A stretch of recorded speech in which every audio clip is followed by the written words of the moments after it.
নমস্কার বন্ধুরা, আমি নম্রতা আবার একটা নতুন ব্লগ নিয়ে চলে এলাম। এটি হলো জন্মাষ্টমী ব্লগ। জন্মাষ্টমী মানেই হলো আমাদের সবার প্রিয় গোপু সোনার জন্মদিন। আর গোপু সোনাকে সুন্দর করে সাজানোর দিন, তাকে ভোগ নিবেদন করার দিন।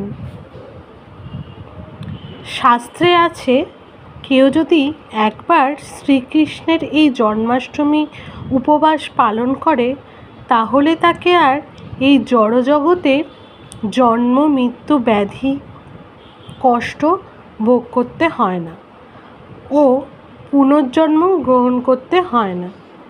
তাই আমার বাড়িতেও রাধা গোবিন্দ ও গোপু সোনাকে ভালো করে অঙ্গরাগ করিয়ে নিলাম।